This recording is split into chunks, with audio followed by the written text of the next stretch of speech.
All right, all right, all right. You got perfect timing, Yusini, perfect timing. All right, guys. So it's been a week, been 2 weeks since we last got together. If you're seeing this on the replay, that's why there has not been another Bible study uploaded to my YouTube. I was away at a training. So here we are, right back at it. And I'm excited for today's topic because we're going to be digging into somebody who authored another one of the Gospels that we have in our New Testament.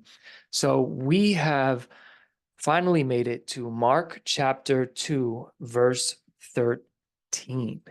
So we have gone all the way from John the Baptist in the wilderness to Jesus casting out demons and healing the sick, inside and outside of Capernaum, meaning all the surrounding towns of Galilee. We went through the story of the four friends who dropped the paralytic man through the roof in order to get him in front of Jesus. And we witnessed him forgiving this paralytic man's sins as well as healing the man. And in doing so, showing not only the people who were coming to see miracles, but also the scribes and the Pharisees, showing them who he really is in real time. And that kind of brings us to where we are today. And we are again in chapter 2, verse 13 of the Gospel of Mark. If you have the student apologetic study Bible, it's on page 1224 at the bottom left of the page. So, excuse me, just going to read this real quick and then we will get into it. Jesus went out again beside the sea. The whole crowd was coming to him, and he was teaching them. Then passing by, he saw Levi, the son of Alphaeus, sitting at the tax office, and said to him, "Follow me." And he got up and followed him. So, very little, a small amount of information we have here that is full of some deep theological truths here. And what Jesus did in this moment is not the first time we've seen him do something radical as far as the culture was concerned, but this one has a special significance, and we're going to get into that today. So I'm going to try to go through this quickly, but even though it's just 2 verses, there's a lot going on here. And what I want to do is we're going to be talking about who Levi is, right? This person, this tax collector that Jesus just called and said, "Hey, follow me." We're going to be talking mostly about him and who he is. But I wanted to also bring the Apostle Paul into this to kind of compare and contrast them. So that's what we're going to be doing a little bit later on in our study today. But let's first start with who Levi is. So the reason that I wanted to talk about Paul as well is because I think that comparing and contrasting them can give us some perspective on what's going on in the world today as far as the hyper-politicization. Hyper-politicization, is that the word? Politicization? There's a lot of crazy stuff going on in politics right now, and it's just dividing people. So we need to view all this stuff through a Christian lens. But first, we're going to get into just teaching. So who is Levi? So Levi is also known as Matthew, all right? And we know this because this same story of Jesus calling Levi the tax collector is found in Matthew, in the Gospel of Matthew, and also in the Gospel of Mark. So here in Matthew chapter 9, verse 9, we see Jesus calling him by his name. It says, quote, "As Jesus went on from there, he saw a man named Matthew sitting at the tax office, and he said to him, 'Follow me.' And he got up and followed him." So we also see this in Luke chapter 5, verses 27 through 28. So in Mark's gospel, what we're reading today, we see an additional detail that Levi is the son of Alphaeus. We saw this in verse 14. So something to note here, and I don't think that Mark did this by accident. I don't think he wrote anything by accident, but I think that when Mark calls Levi son of Alphaeus, he's giving us a glimpse into the fact that although Matthew, Levi, is a tax collector, and we're going to get into the implications of that, but that this is somebody's family. You know, he has a family, he has a father. He comes from somewhere. And I think a lot of times we can, when we see somebody who's doing something we disagree with, we sometimes treat them as if they're not also a brother or a sister or a father or a mother. And we kind of turn them into just like the character of who we think they are as a person. And we forget all these personal aspects of them. You know, there's like pastors that I have called out and like hyper charismatic deliverance ministers that I've called out online. And I don't ever let myself forget the fact that these people are also fathers. They're also brothers. They also have lives. They have emotions. And if I say something or do something that is like too harsh, you know, I can affect that. So I try, I definitely fail at this sometimes, but I try to do my best to remember that people are people with whole entire lives and seas of emotion, right? So anyway, I think that Mark does this to humanize Levi in a way. And this is needed because his occupation was a tax collector. And we're going to break down what that is. But first, I just want to briefly talk on it. So Levi's profession as a tax collector, this placed him in an interesting position within the Jewish cultural context of the time. So he was employed by the Roman government. All tax collectors were, and they were seen as traitors to their own people. They were often accused of being extortioners and collecting more money than what is actually required, and that they would pocket the difference. So they would essentially get rich off the back of their fellow Jews. And we can see this in Luke chapter 3, verses 12 and 13.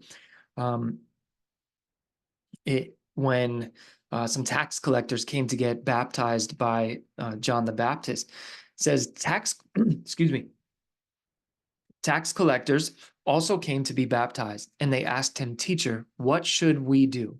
He told them, "Don't collect more than what you have been authorized." So John the Baptist instructs these tax collectors to not overcharge the people who they are collecting taxes from. So it shows us that this was common practice at the time. So he called them to repent from that and turn away from it. So the fact that tax collectors were even coming to John the Baptist to get baptized, it suggests that some of them were understanding the position that they were in, and they were seeking to be reconciled, and the weight of the guilt of what they were doing might have been weighing on them at that time. So that's why they sought out and they went to John the Baptist, because he was, remember, baptizing for the remission of sins, right? So understanding that, let's dive deeper into what life would look like for a tax collector at that time. But before we do, any questions, comments, or concerns up to this point?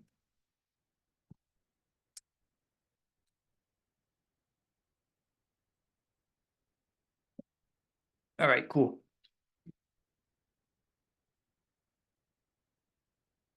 So understanding the status of tax collectors. So they were viewed as being collaborators with the enemy. In the eyes of their fellow Jews, tax collectors were more than just government employees. They were traitors. So by working for the occupying Roman government, they were seen as complicit in the oppression of their own people. So we find this in Luke chapter 19, verse 7, where the crowd was grumbling about Jesus associating with a man named Zacchaeus. And this is what they said. They said, all who saw it began to complain, meaning Jesus's association with Zacchaeus. All who saw it began to complain, he has gone to stay with a sinful man. And this term for sinful man was directly associated with tax collector. Not every time that it's used, but in that scenario, it was directly correlated with a tax collector. And it shows how ingrained in the society the view of tax collectors were. The Apostle Paul, before his conversion, would have shared this view. Paul was very zealous. He was the Pharisee of Pharisees, as he said. And as a Pharisee, he would have seen tax collectors as the epitome of Jewish unfaithfulness, turning their back on their people, collaborating with the very empire who is oppressing and subjugating God's people. So, as I mentioned earlier, they were also notorious for corruption. They had a reputation of being dishonest, and it was so widespread that Jesus himself uses this reputation, uses the reputation of tax collectors in his teachings, as seen in Matthew chapter 5, verse 46. So Jesus says, quote, "For if you love," this is talking about loving your enemies, right? So he says, "For if you love those who love you, what reward will you have? Don't even the tax collectors do the same?" So Jesus is associating, don't even the most sinful of all, don't they do the same? Don't they love the people who love them? That's easy to do. It's difficult to love your enemies. So Jesus using the tax collectors as an example of those considered to be at the lowest moral level of society, it just shows how the Jews viewed them. And even though, and the implication of this is clear, that even those deemed the worst of sinners are capable of loving those who love them. It's easy to do that, right? So this reputation for corruption wasn't without basis. The Roman tax system allowed collectors to charge more than the required amount and to keep the surplus. So the system naturally led people to abuse, and many tax collectors exploited this and became extremely wealthy in doing so. Now, this takes it to another level, right? Tax collectors would be seen as ritually unclean in the Jewish mindset. So this would be extremely damaging to not only being a moral outcast just for the actions they were taking, but they were also considered ritually unclean. So this could keep them out of temple worship as well. So so the reason being was they were regularly in contact with Gentiles, there's like a little gnat in here. They handled the Gentiles' money, and Roman currency made them perpetually impure in the eyes of really observant Jews. So this would exclude them from religious life, and this would be a heavy burden on them in a society where religious and social life were deeply intertwined. The temple, as we've discussed before, is where people gathered, not only for community, but for debate. This was a place of socializing, right? So tax collectors were often grouped with sinners in the Gospels, a catch-all term for people who lived outside the boundaries of ritual purity and moral uprightness. And, this would put them they put themselves there, but it put them in a pretty interesting predicament. So we get a hint of this in Acts chapter 10, verse 28. So in Acts chapter 10, Peter was prompted by a vision that he had to go and speak to a Gentile within the Gentile's home, right? With Cornelius. So this is a quote from Acts chapter 10, verse 28. This is Peter saying to Cornelius, a Gentile, it's forbidden for a Jewish man to associate with or visit a foreigner or a Gentile. While this verse is specifically addressing Peter's vision and the inclusion of Gentiles, it reflects the broader cultural context in which tax collectors, due to their association with Rome, were similarly ostracized. So the religious uncleanness of tax collectors meant that they were effectively cut off from the spiritual life of their community. They couldn't participate in synagogue worship or temple rituals without going through an extensive purification process. So this likely isolated them and contributed to their continued participation in a profession despised by their peers. So they're already ostracized. They're already set apart, like, hey, you guys, we don't want you guys here at all.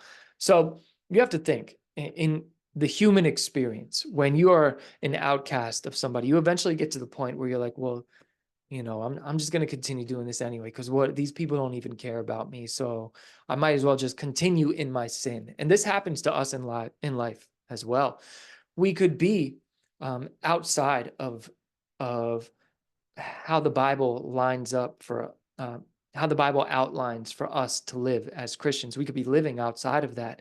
And if we are ostracized for it instead of reached out to and having people love us and trying to bring us back into the fold and back into doing things the right way, we kind of just get to a point where we're like, well, fine, I don't want to be around you guys anyway, and continue in that sinful lifestyle. So I think we can all understand this to a certain extent. Now, before I move on, any questions, comments, or concerns up to this point?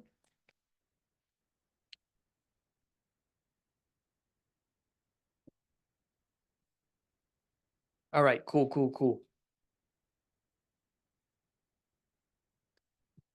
All right, so still got a lot to go. I'm sorry, guys.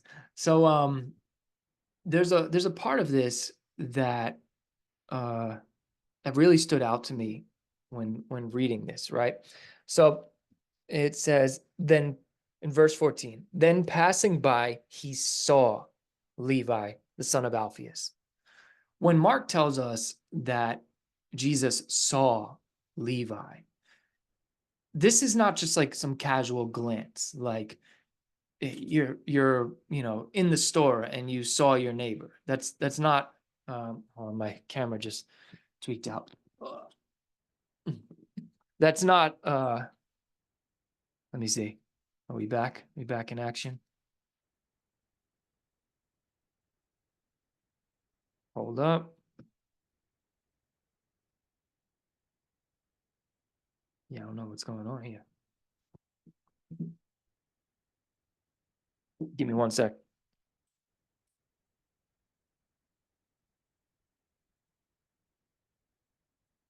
All right, we are back.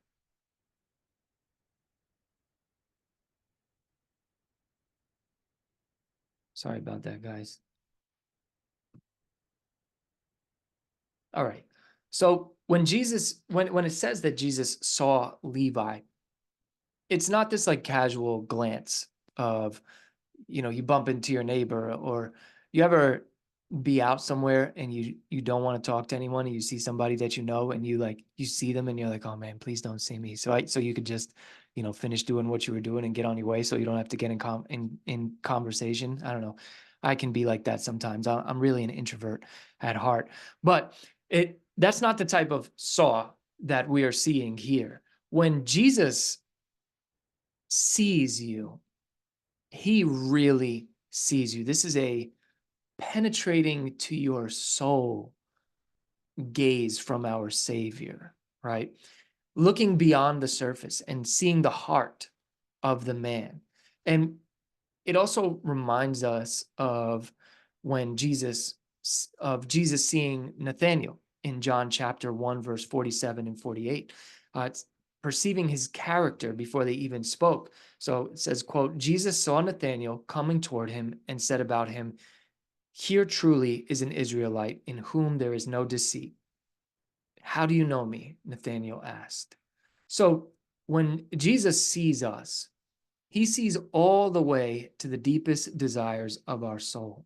And I think it's interesting because Jesus's ability to see beyond the labels and see beyond the reputation of someone as culturally corrupt as a tax collector, should it should remind us to do our best to not just see people for who they are right now, but see them for who they can be, and see them for their future selves. right? And there's a danger in always seeing the good in people and always looking for the good in people, because there are some people that they will take advantage of you if you do that. But there's also a danger in always seeing the bad in people, especially people that we don't know, right? So 1 Samuel 16 verse 7 says, humans do not see what the Lord sees, for humans see what is visible, but the Lord sees the heart. So then Jesus just says, follow me. These are two words, right? These two words carry the weight of a divine summons, an invitation to leave behind Levi's old life as a tax collector and embrace a new one. Just in these two words was this calling to leave everything that you are currently doing behind and come follow Jesus. Now, we can speculate that Jesus saw into Matthew's heart and probably saw how he was feeling in doing what he was doing, and saw that he was looking for a way out of this. And Jesus, in two words, gave him a way out. And then, Matthew goes on to write one of the Gospels. So I'm sorry, I'm using Levi and Matthew interchangeably. So this, we get a deeper view of it when, if we go into Luke chapter 5, verse 28, it says, so leaving everything behind, he got up and began to follow him. So not all of us are called to leave literally everything behind, all right? If that were the case, everyone would be a pastor. Everyone would be an elder at a church. Everyone would be a missionary in, the unreached parts of the world. You are called to do what you are called to do. This is a specific calling to Levi. But what if Levi refused this calling, right? So there might be a calling in your life that maybe you're not refusing, but maybe you're not following. You're not following that calling. So do some searching and really find out if there's a calling on your life that you are missing out on, or maybe you're scared to do it. There's many things that I've been afraid to do, and then when I do it, I'm so glad that I did it. And you know from experience in your own life that there's been things that you were afraid to do. I was afraid to be a parent. I was definitely afraid to be a parent. It was a healthy fear. I wasn't like deathly afraid of being a parent. And I'm still, to an extent, afraid to be a parent. I fear for not being as good of a parent as I could be, not being a good father to my son, not being the best husband that I could be. But imagine I allowed that fear to stop me. And I just was like, oh, I can't do this anymore. And I left. I couldn't imagine my life without my wife without my son. I couldn't imagine that. So yeah, it's some scary stuff, but just because there's some fear in there doesn't mean that there's not an infinite more amount of joy and fulfillment in these things. I think that anything that is worth doing has a little bit of fear in it. And I don't mean to parallel a calling of somebody one of the apostles who wrote one of the Gospels, to being a parent. I was just looking for something that may directly connect in life, But all right. So now I wanted to bring Paul into this a little bit. So let's just jump on Paul. So Paul was known as essentially the Pharisee's Pharisee, right? Paul, the apostle, formerly known as Saul, represents the opposite end of the spectrum of from Levi. As he described himself in Philippians chapter 3, verses 5 and 6, Paul was the epitome of Jewish righteousness. He says he was circumcised on the 8th day of the nation of Israel, of the tribe of Benjamin, a Hebrew born of Hebrews, regarding the law, a Pharisee, regarding zeal, persecuting the church, regarding the righteousness that is in the law, blameless. This is Paul talking about his past life before Christ. So his zeal for the law led him to persecute the early church. In Acts chapter 8, verse 3, we see a vivid picture of his actions. Saul, this is from Acts chapter 8, however, was ravaging the church. He would enter house after house, drag off men and women, and put them in prison. In the eyes of his fellow Jews, Paul was a model of religious devotion and nationalistic fervor. Then we have Levi in contrast to that. So Paul, Pharisee of Pharisees, well respected amongst his fellow Jews, praised for his knowledge and his law keeping and righteousness. Then we have Levi, the despised tax collector. So in stark contrast, Levi was everything Paul was not. As a tax collector, he was seen as a traitor to his people, ritually unclean and morally suspect. The fact that Jesus would call such a man to be his disciple was shocking to the religious establishment, which we will cover in next week's study. So this question reveals the depth, I don't know why I couldn't get that word out, of the social and religious divide that Jesus was bridging. In the eyes of the Pharisees, associating with tax collectors was not just socially unacceptable, but a violation of religious purity laws. And then within this, we see the irony of God's choices, right? So the irony in God's selection of these two men for significant roles in the early church is astonishing. Paul, once the persecutor of Christians, becomes one of the most prolific writers of the New Testament and a tireless evangelist for the faith of the ones that he once sought to destroy.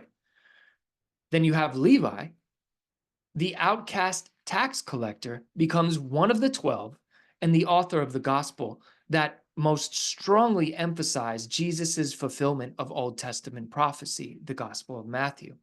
His transformation from a collaborator with Rome to the chronicler of the Messiah's life is a powerful testimony to God's redeeming work. So God has a purpose when he chooses the unexpected, right?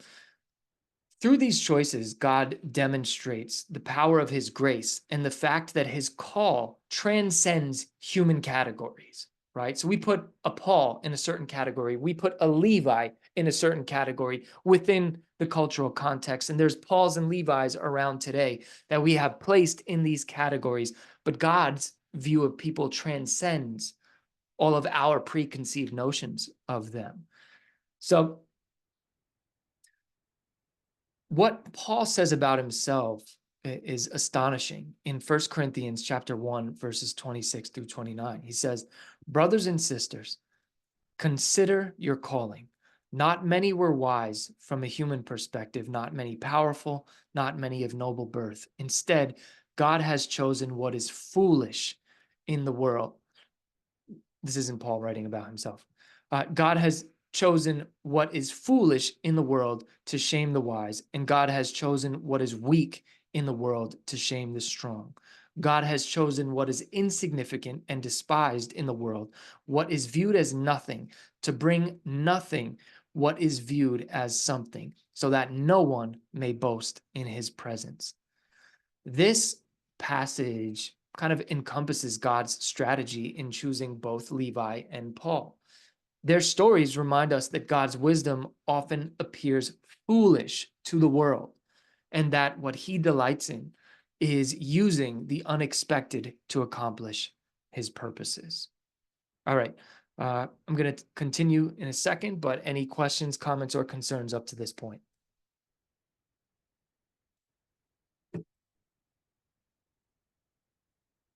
Awesome. I will continue.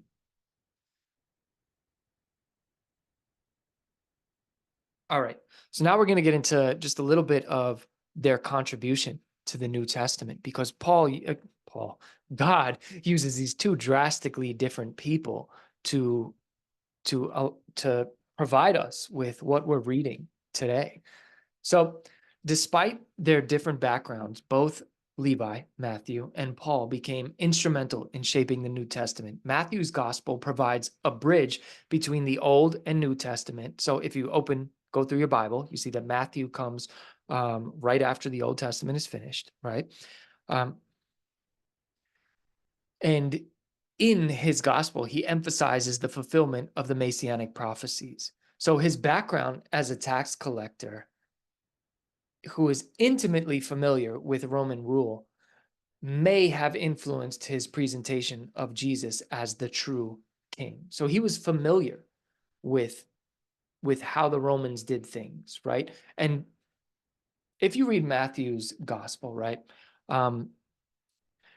which I know we're in Mark. You could read Mark in like a day if you really wanted to. You could read all the gospels in a day if you really wanted to. But if you go through Matthew's gospel, you will see over and over again Matthew pointing back to fulfilling prophecy, to Jesus fulfilling prophecy. So it's really interesting to study, right? Now, then you have Paul, who is the Pharisee of Pharisees, with his extensive rabbinical training. He wrote 13 epistles that form the theological backbone of Christian doctrine. His unique background as both a Pharisee and a convert to Christianity allowed him to articulate the gospel in ways that spoke to both Jewish and Gentile audiences.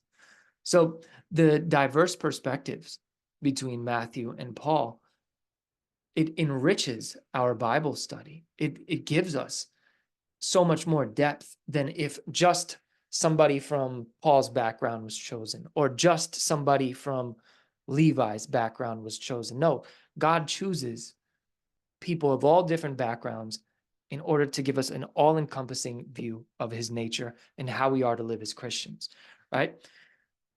Now, it's interesting to me how God's grace is shown in the same way to both, right? So God's grace is shown to Paul in the way in which, Paul was persecuting the church, and then God chose Paul to write almost half of the New Testament. Then he also extended this infinite grace to somebody who was making money off of the backs of God's chosen people. So on both sides of this, God's people are being essentially persecuted, getting your money stolen from you is a form of persecution, right? So they're getting persecuted from all different angles. So Paul persecutes the church. Levi persecutes God's people by taking money from them, right? God's grace extended to them both. And it shows how the values of God's kingdom are often in like the upside down of the world's values. And this is, man, this is so prevalent and on display for today. The world's values have so infiltrated the minds of society that Christianity is becoming increasingly alien to people. So just in America, right, there used to be a permeation of Christian values into the culture, right? Like even people who weren't Christians understood basic moral truths, basic right and wrong. And we're getting to the point now where even that, the common grace, as you could call it, and common morality that Christianity influenced into the culture is being swept away. And Christian values are becoming increasingly alien to the culture of today. Even, these, and we'll get into this in a little bit, even in these, the political arena, you see some parties where most Christians see their alignment to, you see them becoming even more worldly, right? So it's very interesting how God's kingdom is the complete opposite of the world's kingdom. So within this call that we see of Levi and Paul, you see the transformative power of what happens to somebody when they are born again and when they are called by God. There's a radical change in both Levi and Paul's lives after encountering Jesus, and it testifies to the power of Christ's call. Their stories remind us that no one is beyond the reach of God's grace, and that this grace has the power to completely reorient a person's life and purpose. So it doesn't matter how far gone you think somebody is. Nobody is too far gone for God to reach them. Nobody is too far gone for the infinite reach of God and his grace. So here we have in 2 Corinthians chapter 5, verse 17, it's captured beautifully here. It says, therefore, if anyone is in Christ, he is a new creation. The old has passed away, and see, the new has come. For Levi, the old life of collaborating with Rome and making money off of the back of his brothers and sisters, and his being ostracized socially, was replaced by a new life of discipleship and evangelism. For Paul, his old identity of being the Pharisee of Pharisees and persecutor of the church was then flipped on its head for his new calling as one of the most prolific theologians ever. Paul's writings are so rich in how to apply not only of how to view God's grace, but how to apply that grace in every aspect of your life. Paul's one of my favorites, definitely is. So the transformation also, it's not a one-time event, all right? I think that it's important to understand that this can be a process. Some people, it's like, man, they're saved and their whole entire life has radically changed, and then they're across the world doing missionary work, you know? Then there's other people like myself whose process is a little longer, right? It's an ongoing process, even for those people who get up and you know, now they're missionaries on the other side of the world the day after that they got saved. Even for them, it's still a process, right? So as Paul writes in Philippians chapter 1, verse 6, I'm sure of this, that he who started a good work in you will carry it on to completion until the day of Christ Jesus. So just always understand, if you find yourself in one of those processes where you're just like, man, God, I love you.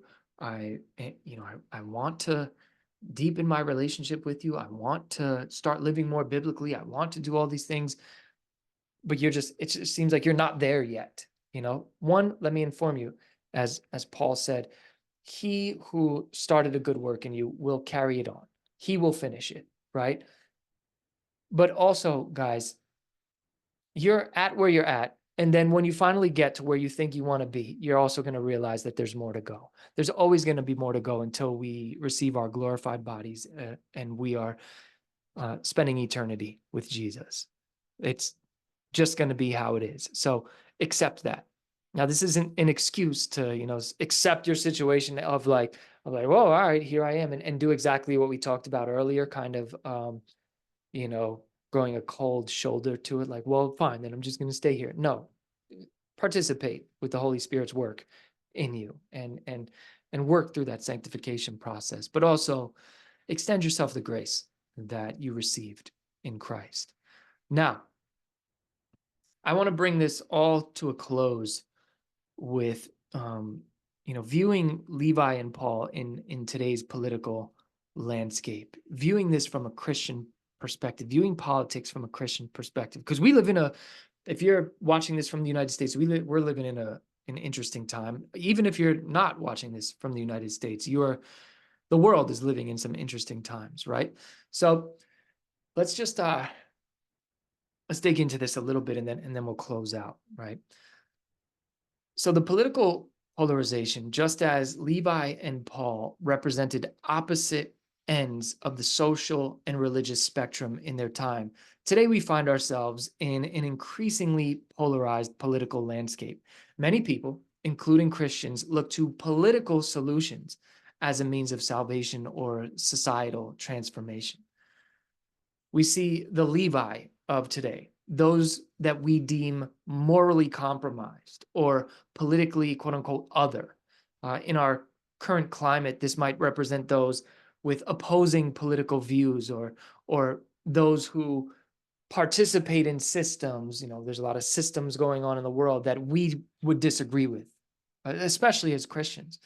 Now, like Levi, these individuals are often vilified or dismissed by those who see themselves as morally or ideologically superior.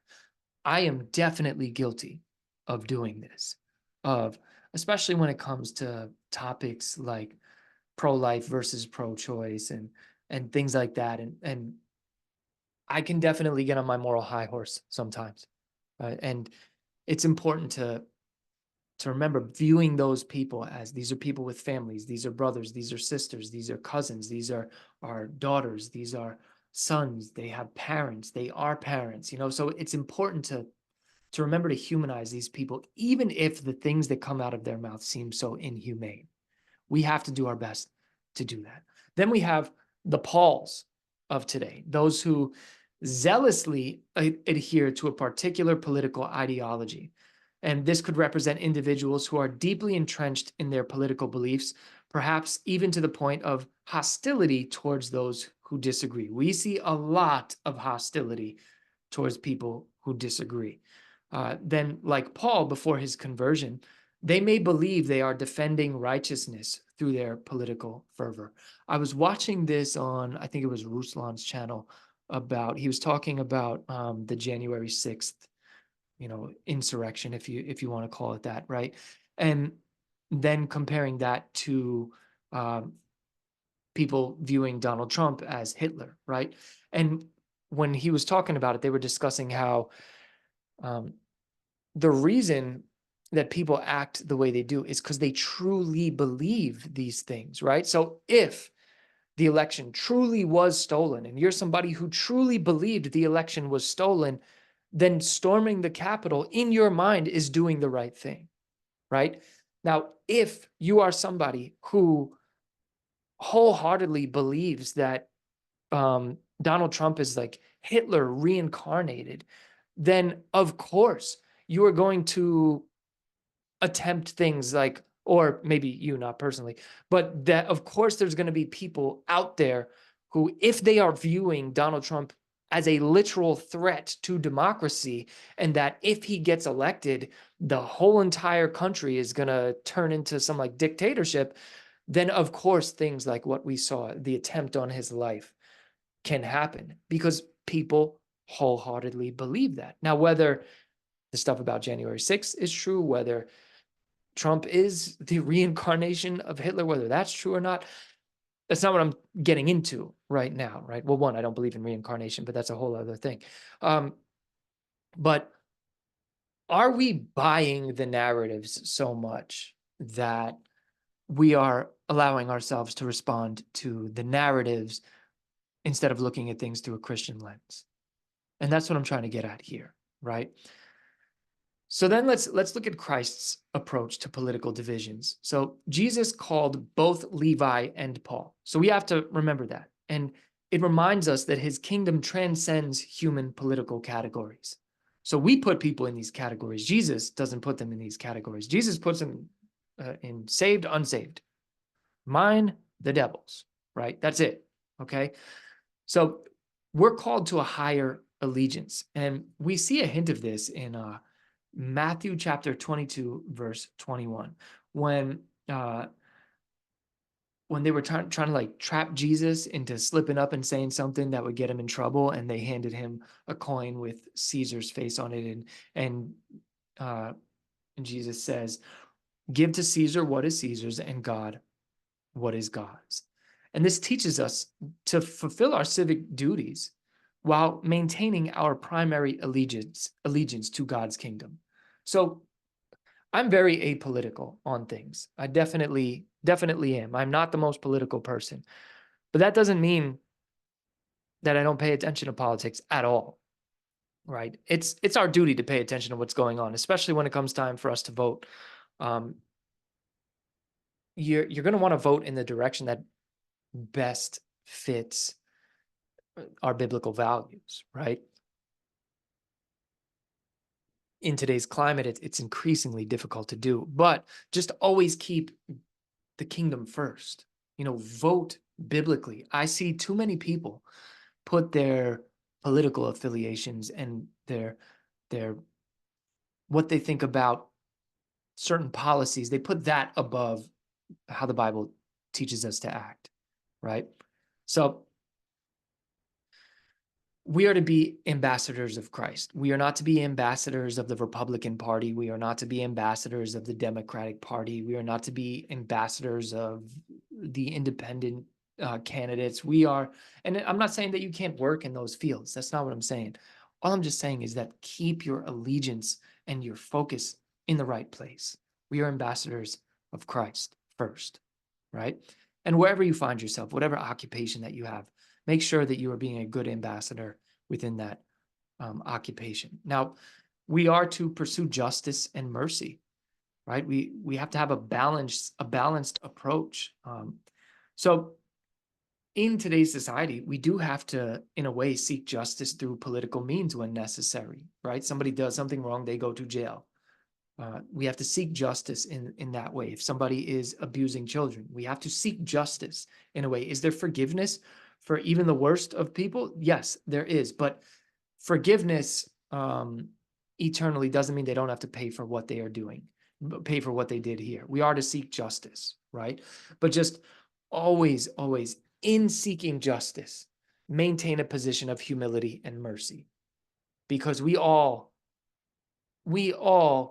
are getting grace when we deserve wrath. So always keep that in mind and prioritize the gospel. While political engagement definitely has its place, we must remember that our primary mission is to share the gospel. Paul, once zealous for the law, came to say, "For I decided to know nothing among you except Jesus Christ and him crucified." 1 Corinthians chapter 2, verse 2. So just with all the other things that we can get caught up in, just remember to know nothing except, and share nothing except, and when I mean share nothing, just meaning the focus on things should be Christ and him crucified. That's always got to be at the forefront of your mind, the gospel at the forefront of your mind. So then here's some practical applications, guys, and then we're going to just close out. I know this is a long one, but yeah. So cultivate political humility, right? Number one, if you're taking notes, cultivate political humility. Recognize that, like Levi and Paul, those on complete different sides of the political spectrum, God may use some of these people in unexpected ways, in the same way that he's done. So be open to learning from those with different political views, remembering that no human ideology perfectly represents God's kingdom. All right. Just always remember that. So number two, engage in respectful dialogue. Remember, guys, we are being ambassadors of Christ. Respectful dialogue. So practice listening to understand, not just to respond, right? A lot of people, they'll listen just for when they could jump in and talk. No, actually listen to what somebody's saying and then use what they're saying to find some common ground. Seek common ground and shared values, even with those who seem to be political enemies. Number three, maintaining a kingdom perspective. Regularly examine whether we all need to do this. Regularly examine whether our political passions are overshadowing our passion for Christ and his mission. And we have to pray for political leaders on all sides, as instructed to us in 1 Timothy chapter 2, verses 1 and 2. Pray for the people in power, guys. It's so important. You don't have to like them in order to pray for them, all right? They're the ones running our country. We need to make sure that we are keeping them in prayer. And then number four, and then we'll conclude this, being salt and light. If you are going to engage in the political processes, engage as respectable citizens, but always in a way that reflects the character of Christ. Look for opportunities to demonstrate Christ's love across political divides. All right? So in conclusion, the story of Levi and Paul, the stories of them remind us that God's kingdom transcends human categories and divisions, including our modern political alignments. Just as Jesus called both the collaborator and the zealot to be his disciples, he calls us to rise above political polarization and to be ambassadors of his reconciling love. While we may engage in the political process, our primary identity is not found in any earthly political affiliation. Our citizenship is of God's kingdom. So let's approach political differences with humility, the humility of Christ, always ready to extend grace and speak truth in love. Speak truth, but just make sure that you do it in love. So may we, like Levi and Paul, be willing to leave behind our preconceptions and prejudices to follow Christ wholeheartedly.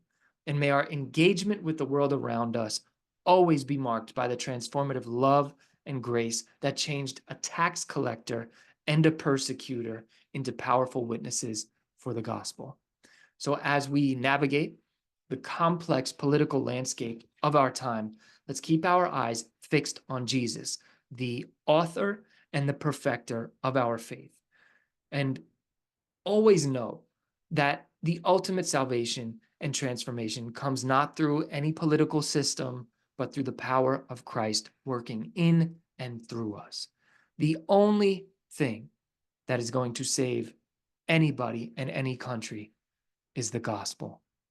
Getting the gospel to as many people as possible, because you can change as many policies as you want, but until you have a nation full of transformed hearts, the policies will always be changed in the direction of darkness eventually. So praise God that we live in a society with as many checks and balances that the United States has. So with that being said, I will open up the floor to any questions at this time, topic-specific questions at this time. If you have any, feel free to either type it in the chat or to, hop on the camera and ask me. I'll give it a couple of seconds. As maybe questions are brewing in your head, as I said, I'm not the most political person, but in making your political decisions, just do your best to gather as much information as possible. And remember that, yes, you may be voting for a candidate, but that's just because that's the person, that's the face of the system that you're voting for. So if you're voting Democrat, you may be voting for a person who's a Democrat, but look at the whole system and ask, do these values line up with my Christian values? Then same thing with Republicans. You may be voting for Trump if you're a Republican, but you're voting for the system. Does the system and the philosophy of, Republican politics, does that line up with biblical values? Now, you're going to get the answer of no for both of them. So what you're going to have to do is view those and say which one lines the most, which one lines up the most, and that's how you're going to have to make your decisions. And I'm not, I'm not somebody who's going to be like, if you vote for this person, then, you're a horrible Christian, or if you vote for that person, you're a horrible Christian. That's you're not going to find that here from me. So, all right, I guess there's no questions. Hey, John, did you check the chat? Oh, wow, boom, there. Thank you. So this is from Kelly. It says, how do you tell if someone is saved and just has bad theology versus someone is just not saved at all? Are there practical ways to speak truth in a loving way? All right, so these are two questions. How do you tell if someone's saved? So you can look at their life to an extent, right? Because there are people who I think are unsaved, who are living morally upright lives in a sense, right? And they're professing Christians, and I think that they are not saved. And they are some of the most legalistic people that I know. And they would be someone who is trying to live by the law and all of that stuff. But I think secretly they are they're tax collecting, right? So on the outside, they may have people deceived, but I think the Holy Spirit can kind of let you know. But then there's others, right? Like, I believe that there's heroin addicts who are saved and just are really struggling with their addiction. I believe that there are alcoholics who are saved, who are just really struggling with their alcohol addiction. Um, God's grace, and this is another thing too. When we are looking for the evidence of salvation, of someone's salvation, I first off is, do you believe the gospel? Ask them to articulate the gospel. And if you'll find out that many people don't know this. One of my friends, Matt from Canada, he went outside of a Christian convention. It was like a concert. His channel is This Is Salvation, right? He went to a Christian convention and he went around asking like, hey, asking professing Christians, hey, do you believe that you're going to be going to heaven? And they were like, yeah, I think I'm going to heaven. And Matt would ask them why. I think I might do a reaction to this video. He asked them why, and they were like, oh, well, because I read the Bible, I go to church, I do this, I do that. And it's like, no, that's not the gospel. You're trusting in your works. And if you're trusting in your works, you are not going to heaven. Doesn't matter how much Christian stuff you do. You get to heaven by trusting in the finished work of Christ. That's it, right? So the first thing you could do is just ask them, hey, how do you know you're going to heaven? That's one way. And then if somebody says that they're trusting in Jesus for their salvation, I'll believe them until I'm shown otherwise, right? And when I say I'm shown otherwise, I'm looking for like malice, you know. I'm not specifically looking for it, but if I see malicious intent with things, like somebody is consistently malicious in their intent in subtle ways or outright obvious ways, I would really question if that person is saved. Now, if somebody is just has bad theology, you can be saved and stupid. There's people who would really think that my theology is bad because I don't believe in certain things. And I would hope that they would think that I'm saved, just because I don't agree with certain things. So yeah, I would also say ask God for help in revealing it to you. But yeah, I think that you can be saved and in error and have some pretty bad theology. Lord knows I had some really bad theology when I first got saved. Really, really, really bad theology, which is why I like to do this, because I like to help beginners, right? Now, there's another question that Kelly asked. Are there practical ways to speak truth in a loving way? Of course. It's communication skills are important, right?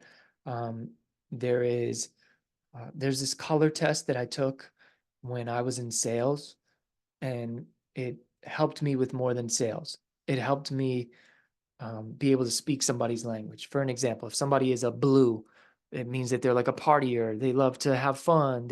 They forget what time it is and all of this stuff. And if you're somebody who's a green, who is very analytical, which I have some green tendencies, and I'm trying to explain something to a blue, we're not going to get very far because I'm speaking a totally different language. So I need to learn how to speak in their language and how to talk to them and how to speak on things in a way that they're going to understand me, right? Now, when it comes to difficult topics and difficult conversations, I think giving as much context before you get into the tough stuff is important. Letting the person know that you love them, letting the person know that in this conversation and you telling them the truth is not you judging them from a place of condemning them, but you're making a judgment about something that they're doing or what's going on, right? So your approach, you need to have patience. You need to make sure that you are not reacting to their reaction to you telling them the truth, right? Because if you tell somebody, look, man, your armpits stink, or, your feet smell, they might get, or man, this one little bug, or you tell them like, man, your breath stinks. They might get mad at you. It doesn't change the fact that their breath stinks, right? So if somebody gets mad at you because you tell them their breath stinks, that's on them. You say, hey, man, your breath stinks. Here's some gum. They could get mad at you or embarrassed or whatever. But don't if you're going to tell someone their breath stinks, don't be like, dude, your breath stinks. Like you're stinking up this whole entire place. It's disgusting. Like that's not telling someone the truth in love. You telling someone the truth in love about their breath stinking is say, hey man, here's some gum. Your breath, it's a little smelly, it's all right. I don't think anyone else noticed. Here you go. Right? Like there's just different ways of doing it. I know that's like a horrible example, but just practice it. Practice on somebody, practice having conversations with somebody who you agree with and ask them, hey, if I told this to you this way, how would you feel about it? There's a whole bunch of different ways to communicate to somebody, but just make sure that your intentions are clear, make sure that you stay calm, and make sure that no matter how they react, you are responding in love. And it's difficult, very difficult sometimes, but it's necessary because even if in the moment they are very reactive, you may plant a seed that later on is watered by God, and they can come to understand that you are coming from a place of love. So I hope that answered your question, Kelly.